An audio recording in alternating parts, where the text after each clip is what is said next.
Senator Senjum, welcome to the committee. And maybe Senator Utke would like to move your bill. Mr. Chair, I'd be happy to move Senate File 557. Thank you very much. And so, Senator Senjum, I know you have some friends with you, probably a record-setting crowd in this room in the history of this building, so congratulations to you about that. And but the thing is, you have to stay for the rest of the bills, so that's you can learn more about our government. Senator Senjum, welcome to the committee, and you can go on with your bill. Thank you, Mr. Chair and members, and thank you for hearing Senate File 557, which is called the Unlocking Opportunities Grant Program. And I'm personally very impressed with the audience that you have been able to garner today. It's probably the largest audience I've ever had in back of me as I presented any kind of a bill here, and so I do thank them for coming as well. This was totally unexpected. I thought it was going to be typical of many bills. You just do your thing and kind of nobody cares at the moment, but certainly a lot of people care about this.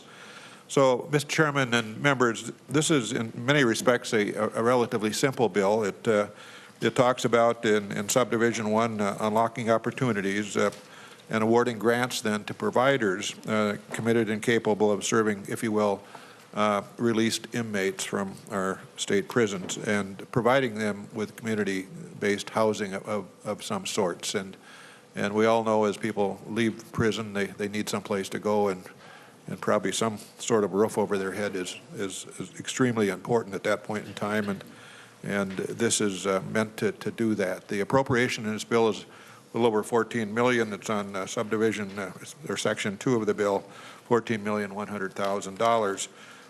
But beyond that, there's a report and there's a definition to the bill. But relatively speaking, it's very, very simple. It's simply to provide a housing opportunity, a housing-based grant program for inmates being released from prison. And Mr. Chair and members, don't want to get too personal, and that's really kind of not, but my epiphany moment on some of this came a couple of years ago as we were on a bonding trip to St. Cloud Prison, and just happened to be 4 o'clock on a Thursday afternoon, and the Hennepin County bus came in, and there were 34 prisoners that walked in and off that bus and went into a glass cell, and we were kind of looking at them, and they were looking at us, and 33 of them were Afro-American. One was white. And I asked the warden how long they're going to be there. It's a year and a day to life. And I thought to myself, my goodness sakes, where have we failed?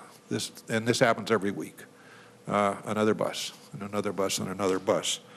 And as we talk about this particular bill, and we talk about the return to prison rate, it's way too high. I've heard it's 62%. I suppose you could find another number if you want to, but it's still way too high. We need to do better. And this grant program, in my mind, will take one step towards getting us there. There is, I think, in your packet some cost-benefit analysis that have been prepared on this kind of a thing by the Management and Budget Group, and I think we ought to pay attention to that as well. There certainly is a payback to all this.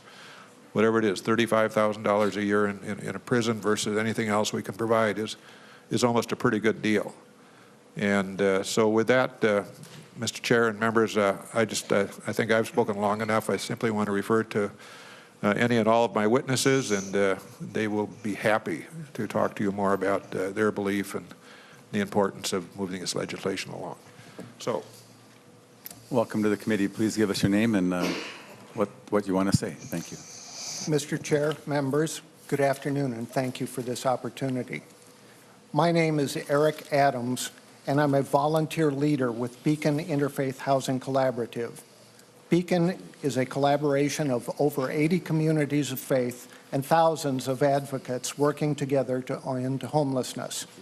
Many of those individuals are in the room in front of you right now. Beacon is active in developing affordable housing, providing emergency shelter, and advocating on affordable housing issues. We endorse the Homes for All legislative request. I speak in support of Senate File 557, named Unlocking Opportunities. Each year, approximately 8,600 Minnesotans are released from incarceration. These individuals are returned to every county in the state. Recidivism statistics show 62% return to incarceration.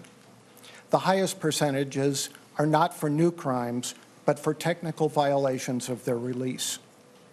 To successfully make the transition to independent lives, these individuals need many things. Foremost are a place to live and a job. Unfortunately, these are often very difficult to obtain for persons with a criminal record. This legislation establishes a grant program patterned after the Homeless Youth Act, which will support community-based housing services for these locked-out individuals. The Department of Human Services will solicit proposals from organizations, evaluate them, and make awards as appropriate. The legislation supports best evidence-based practices and requires reporting on outcomes. This is a time when the right thing to do aligns with the financially prudent thing to do. Minnesota Management and Budget released their Results First report on adult criminal justice last December. This study reports that benefits exceed costs for all the similar programs studied, with up to $11.40 in benefits for every dollar spent. You will hear more about this in a minute. I'd like to leave you with a short story. A recent participant in one of these programs spoke to a gathering. He said, "I'm 29 and I paid taxes for the first time this year. Now when I see the police, I think they work for me. They're not looking for me." This program has the opportunity to make these transformations. I thank you for your support of Unlocking Opportunities. Thank you very much. Senator Senjum. Mr. Chair, I just want to introduce my next witness. Every community in Minnesota has hometown heroes, so to speak, but one of those in Rochester, Minnesota is the lady sitting to my left, and she will tell you a little bit about her story, but she captures youth. In my mind, she saves lives, she restores lives, she puts individuals, if you will, in the path of righteousness and moves their lives forward. It's just a remarkable woman. There are a few like her, I think, but Karen Edmonds, I'm happy to be sitting next to her today. Well, welcome to the committee, Ms. Edmond. Nice to have you here. Thank you. Thank you for those very kind words. My name is Karen Edmonds. I'm the Executive Director, co-founder of a program called Project Legacy in Rochester. It is modeled after Homeboy Industries, and we're a proud member of Global Homeboy Network out of Los Angeles. We serve youth of color ages 16 to 24. 60% of our board is made up of people of color who represent the youth that we serve. 90% of our youth have parents who are incarcerated and who have active chemical addictions. 70% of our youth have experienced homelessness. 60% have been incarcerated themselves. All of our youth, all 60, are now in recovery. 25 are in colleges across the country, and 25 are on track to graduate from high school and have plans to attend college. A good example of the youth we serve is a young man named Cam, who came from North Minneapolis. He heard about Project Legacy while he was living in the Skyways in Rochester. Cam was a former gang member from North Minneapolis who had dreams of going to college. However, 7 felonies prevented him from finding housing in Rochester. He came to us last June. Since that time, he's enrolled in college. He started his second semester. First semester was all A's. He was, however, unable to find housing in Rochester because of his criminal history and is now living with one of our volunteers.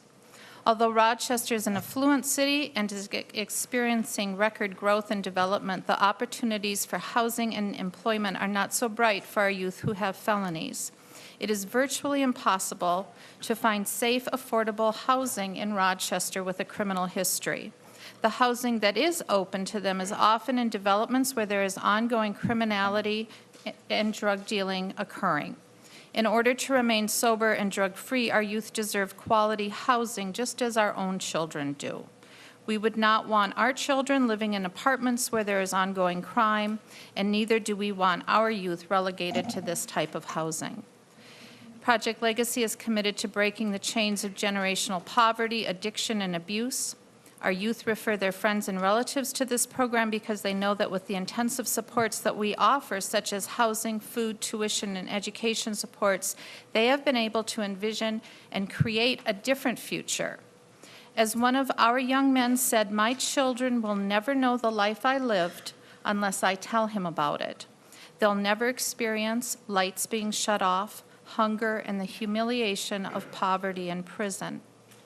This grant program would allow us to continue and even expand the work that we do so that rather than serving 60 youth a year, we might be able to reach 200. Thank you for the opportunity to speak today. Thank you for being here, and thank you for your work. It's very impressive. Senator Senjum.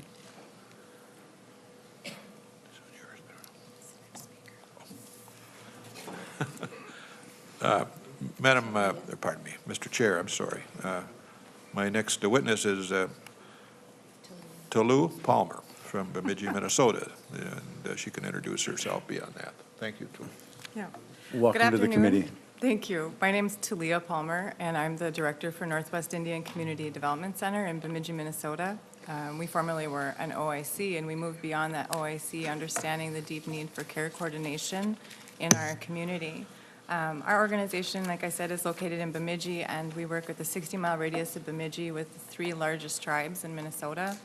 The programs that we offer are really outlined inside of this bill, as you see it. Employment and training, access to medical care, dental care, really essential, common sense, fundamental things you would know people need coming home from prison. What I'd like to focus on my testimony is to share with you that of the 2,200 people that we serve annually, we do both a reintegration program and a jail diversion program for young adults. Our reintegration program works with the Department of Corrections. Every single person released is homeless, and we have a housing crisis in our area. Our area by per capita does face the highest recidivism rates for American Indians in the state of Minnesota. We feel very strongly about this bill that it will open up opportunities to create safe and affordable housing in our region, which has a housing shortage and crisis. From the services that we provide, we are able to look inside of a database, and we could also share with you specific strides that people make in life-stabilizing programs. People do get their education, they get job readiness, they get jobs, and they end up not being able to have safe and affordable housing, and that is where recidivism tends to occur. So thank you for your time today. Well, and thank you for being here. And this committee is very interested in trying to address the challenges of the tribal community in particular, as well as the rest. So, Senator Senjum? That's all as far as witnesses, as far as I'm aware. There may be somebody in the audience, but Mr. Chair and members, I would just say this is a Human Services Committee, and we've got a human service out there that we need, and that's trying to, if you will, restore, recover some lives of individuals coming out of the prison system, which, unless we intersect that at some point, are going to find them way back into prison. Now, it's probably not the all-everything bill, but it's a housing bill. There are other things that need to complement this as well. We know that, but to the extent we can move forward on this kind of initiative, I think we in our state are all going to be certainly better off for it. So I appreciate you hearing the bill today, and stand for questions. Thanks, Senator Hayden. Well, thank you, Mr. Chair, and thank you, Senator Senjum and your testifiers for coming over. I think that this is a good bill, and it is needed as we think about folks that have been incarcerated and are reentering society. I do have more of a technical question, Mr. Chair, and I had also told the advocates about this as well. Most of the folks that you are talking about are in the are under the jurisdiction of the Department of Corrections, and so they have been convicted and adjudicated and are typically coming out of the prison system, and when they come back, they're either on probation or parole. And so I guess my question is why, Senator Sinjum and Mr. Chair, are we looking to get this money from the Department of Human Service? Mr. Chair, you talked a lot about the demands on this particular budget and all the things that we have to do to be able to try to figure out how to deliver the services that we need at a target that might be a little tight. So I think the question, so in the form of a question, either Mr. Chair or Senator Sinjum, why are we not talking to the Department of Corrections about supporting these folks that come out? Then they do need support. And then also, why are we not talking to the Minnesota Housing Finance Agency and some of the work that they do on rental assistance to help with the housing needs? Senator Sinjum, Mr. Adams, whichever. Mr. Chair and members, I've got an answer, but maybe I'll defer to the my more technical orientated people on this bill, and we'll see where that one goes. Go ahead, Mr. Adams. Thank you, Mr. Chair. Senator, the question begins to explore a lot of the interdependencies of government, but we feel that this is not specifically a corrections bill.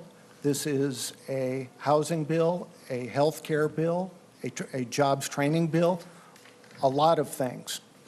The people who are coming into this program have had a relationship with the Department of Corrections, but that does not define who they are. Having said that, we are exploring joint efforts between multiple departments. We feel that the Department of Human Services has the technical expertise and experience to administer this kind of a program. Senator Hayden. So, well, thank you, Mr. Chair and Mr. Adams. We appreciate that, but you kind of even went down the road. Now we've talked about the Department of Economic Development that focuses in on getting people job opportunity. I know I had the privilege of having a subcommittee last year in which we put a lot of money into this very population for jobs. There is rental assistance programs that aren't under the jurisdiction of this particular committee that does house people. You have the definition of homeless, and so homelessness and long-term homelessness is in statute for the Minnesota Housing and Finance Agency. Maybe some issues around chemical dependency or others, but really, frankly, most of the things in which you are looking to do doesn't reside in this jurisdiction. I won't speak to the technical capacity of the department to be able to administer this, but Mr. Chair, I will say, and then I will be quiet, that I really do think that most of the issues that are here, and with respect to those that have been in the correction system, they are under the jurisdiction of the Department of Corrections if they are on parole and on probation. It may not define who they are, but they are the ones that are, if they don't do the things that they're supposed to do. And you talked about those administrative violations, and that 60% of them end up back into the institution. That is because they didn't do what their parole or probation officer said. So, Mr. Chair, I just want to say that, first of all, I want to be really clear that I think this is needed. And I want those that came here to make sure that they understand that. I'm just not sure that this is the right place for most of the bill because I think that it should be in these other departments. And if there's an interagency agreement that you want to do there, but with the constraints that the chair has told us from the beginning of this committee, I just want to lodge that I just think that the $14 million price tag probably shouldn't come out of the Department of Human Service. It should be spread around to the other departments that have the expertise of getting people to work and the jurisdiction of their probation and parole. Well, thank you. And maybe Ms. Edwards or Ms. Palmer, with the experiences, and that's a fair point, it's always good if someone else will pay for this stuff. And actually, Senator Hayden, MMB gave a great savings. I think that the entire industry, the entire state will save if you can get upstream from some of these folks, and it should be free. I got it. Well, Mr. Chair, if we could book those savings in HHS, then I think it would be the right place. But we often, can't book them, and we certainly don't see it if it is a savings inside of the committee that you are the chair of. And but there are savings inside of our state, which we are all for. So just briefly, maybe you guys have run programs, and can you just comment on the human service part of that? And since you're in a human service committee, just in brief, is that a fair question to ask you as you? Sure. So again, my name's Talia Palmer, and I appreciate Senator Hayden's point. So for what we look at, I mean, I think that it's relevant in health and human services because primarily the experience of men primarily coming home, they have health and human service needs, supportive housing, behavioral health, ARMS programming, people coming home who need to have health insurance immediately for mental health issues. So it's not a typical MHFA subsidy, and it's not a typical Department of Corrections reintegration model. Really looking at how supportive housing can function to prevent homelessness or reduce recidivism is a new angle to take. I think for me as a administrator of the program, I struggle to navigate DEED, MHFA, DOC, the Department of Public Safety to braid together comprehensive programming. If something were to come out of health or human services, it would be more centered on the person rather than us working for the department's individualized streams of revenue. Yeah, Ms. Edmonds. I can't really speak as to where this money should come from. I can tell you that every week I have probation officers who call me asking if I can assist with finding housing for young people. Oftentimes these young people are being held in juvenile detention centers. Sometimes they're being held in adult detention centers because there is no place for them to go. That's the reality of what's happening in Rochester. And again, I can't speak as to which committee, which department this money should come from, but I do know that it has to be a comprehensive program, and we have to do things differently. We have to do things differently. We have young people who need support. They need programs that are non-traditional, where there's going to be intensive support.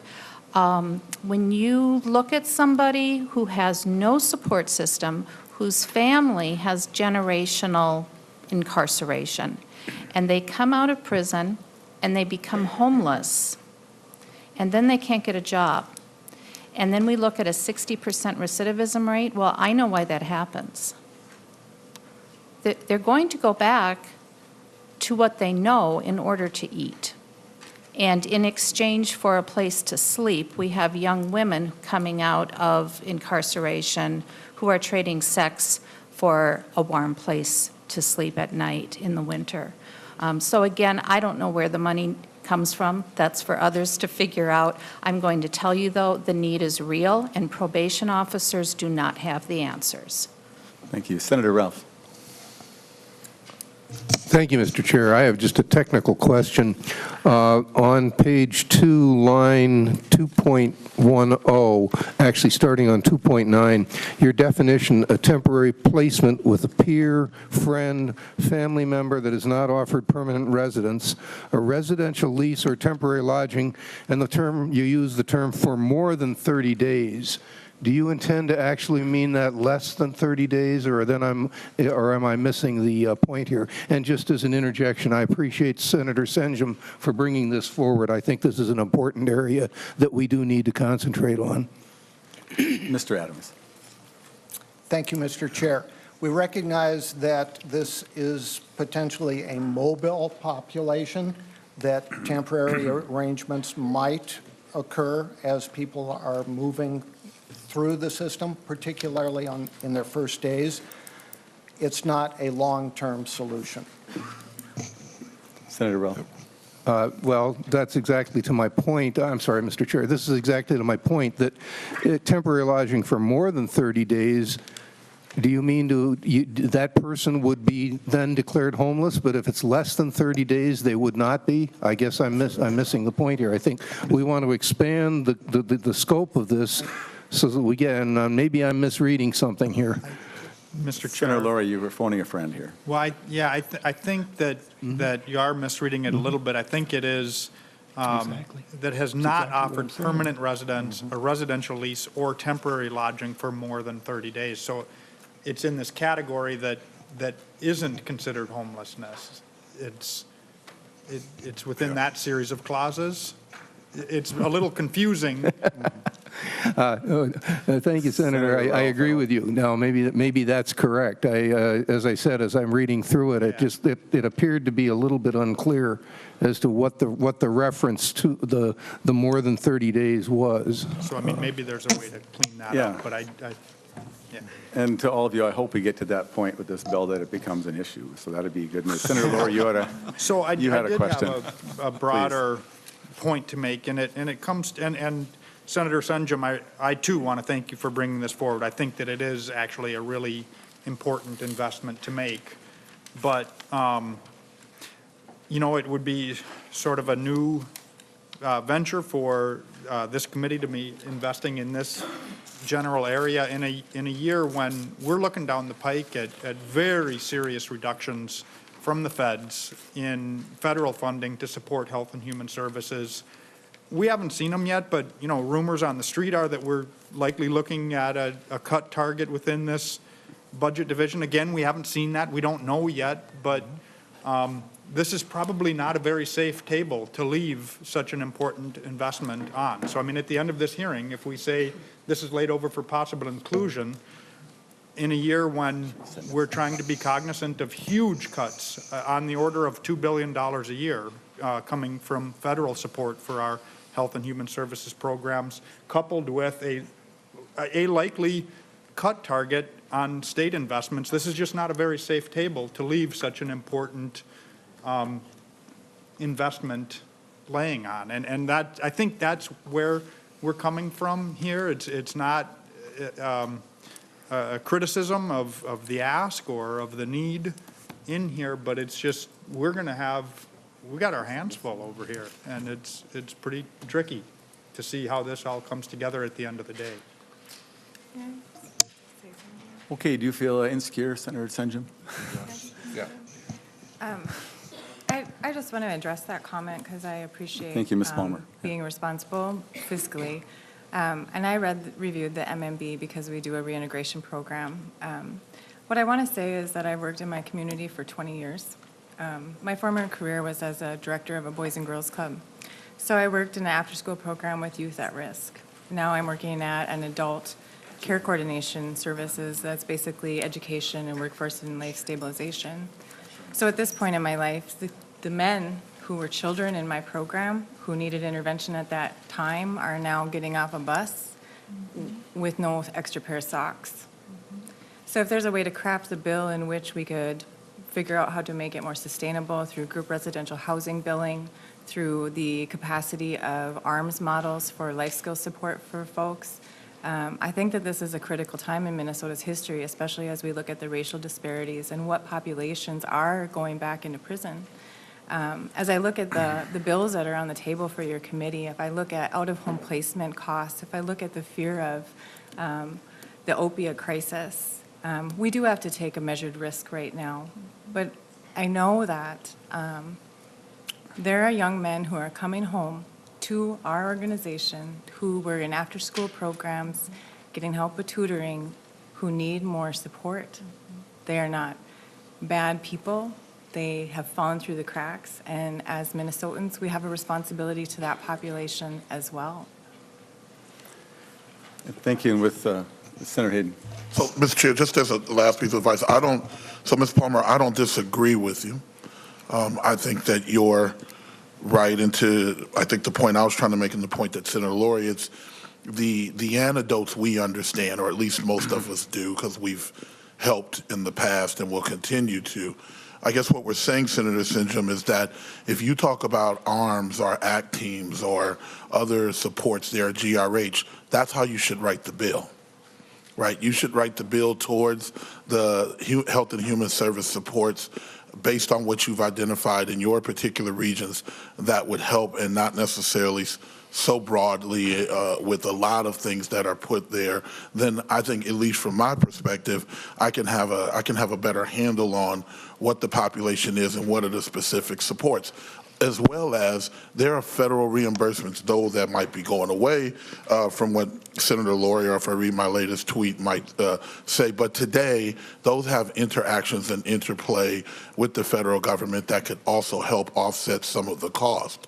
So I think that we're saying that we understand, or at least those of us who've been doing this for a while really understand what the needs of them. But these have all various relationships to the work that you want to do therapeutically, who pays for them, what the offset is, what in the long-term homelessness has a different connotation in statute than just homeless. So I just think that if we start to continue to look at this, but at some point start to develop a bill that tightens it up and outlines what those things are, that then helps us as we have to start making decisions, or at least the chair, and we'll see how this process works in terms of who gets to kind of talk about it. But then I think that that helps them get a true depiction of what you want to do and then how much it actually costs. Senator Jensen. Thank you, Mr. Chair. Bring us in for a landing here. We're going to. Excuse me? So bring us in for a landing. We're going to kind of finish up here and move on to 13 other bills. So go right ahead. I'm happy you're able to. So you're like the landing guy. Mr. Chair, you're taking up my time. I would like to say thank you to the testifiers and to Senator Senjum. Today, I have heard from Girl Scouts in the 4th grade. I've heard from community folks ranging from 50 to 70 to 85. It's heartwarming. You're right. This is a critical time in Minnesota. We've talked the talk for a long time. We have a chance to walk the walk. Somehow we have to find the way. These problems, they won't go away on their own. And even the title of your bill, Unlocking Opportunities, this is what we have to do. We all have to roll our sleeves up together. We have to find the dollars. We have to do it in the communities. We have to do it in the churches. We have to do it every way we can. And the legislature needs to step up and get you some dollars. Thank you. Thank you, Senator Jensen. And I'll let you close in a minute. Oh, Senator Kiffmeyer, go ahead. Yeah, thank you, Mr. Chair. Just a real quick comment. One of our handouts in our packet was a very nice spreadsheet that talks about the different programs that are there for exactly this sort of service and treatments on supervised release or probation and so on. And so just to mention, there's probably 40 or so different programs already. And what's really good about this chart, it takes an approach of saying proven effective at reducing recidivism, theory-based research is inconclusive, you know, just a really nice job. The only thing I'm missing here is the cost and the date of the start of the program. Some of them are more recent than others.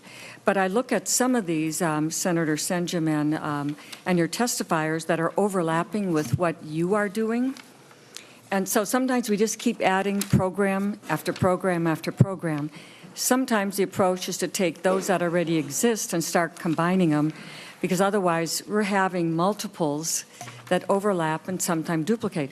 This is not a matter of saying it isn't a needed situation, no question about that. This is more of a pragmatic side of taking a look at what we already have, and that it might be an approach and a help that in the future in the bill that might be helpful to you. And that's my comment. Thank you, Mr. Chair. Well, I think it's well said, and just my comments. So when I met the group for Christmas, I think it was, I told them $14.1 million is not a small amount of money, but I believed in the idea that they're after. And you're going to pay one way or the other with these individuals. And there's some amazingly good people locked up in their minds with bad habits and situations that are almost unsurvivable. And that's what provoked me to agree to a hearing, and knowing the money is going to be a challenge, but to commend a group that's trying to find a way to, you know, package some services together and make a difference. And so, but there is some advice you've gotten from a few members, and especially as you want the departments, especially the one that said that there's savings, if you can somehow compartmentalize what you do, so this thing might cost some money, but it might save something, and this might cost and save.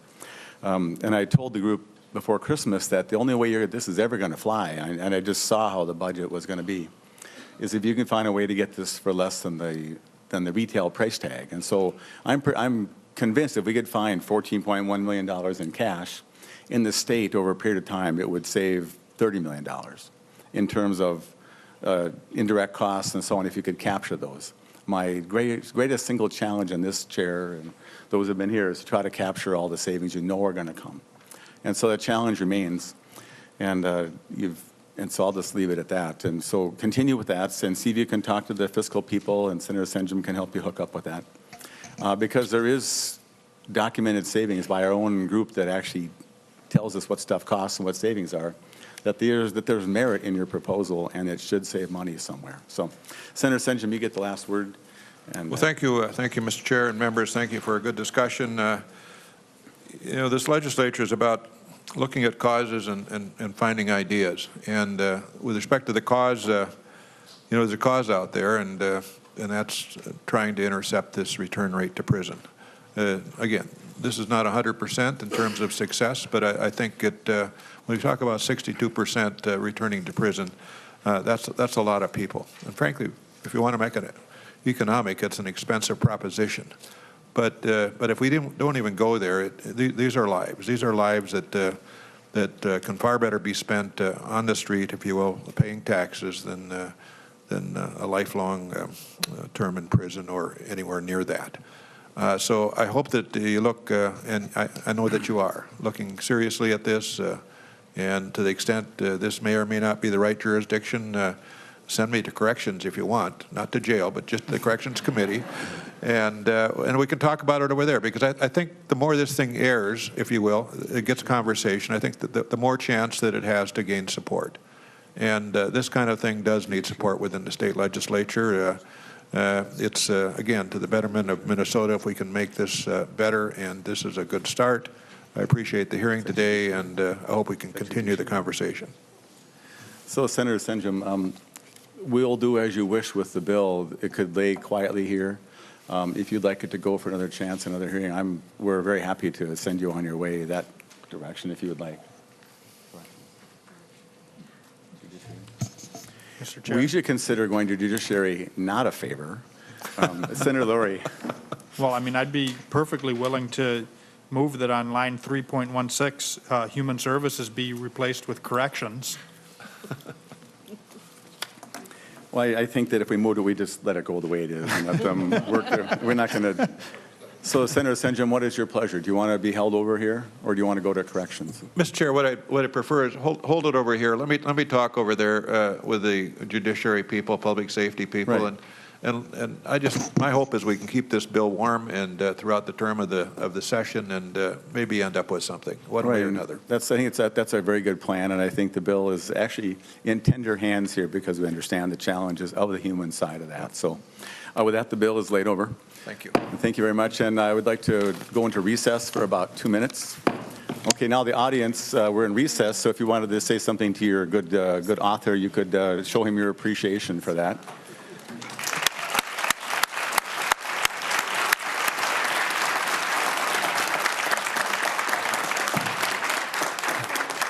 And as soon as all these good citizens leave, we'll reconvene our meeting. So thank you very much to all of you. Thanks for being part of Minnesota's amazing government.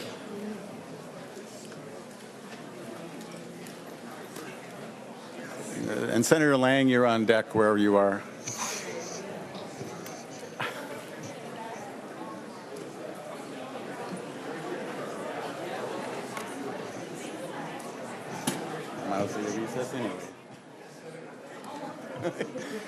Yeah, Senator Lang, where are all your people?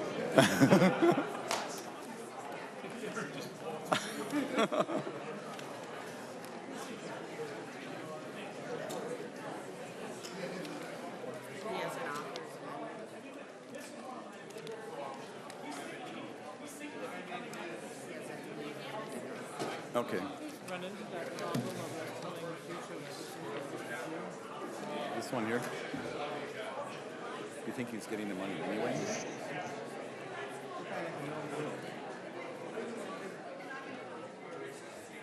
Oh, this goes in way up into the horizon. We can tell, we can always change it.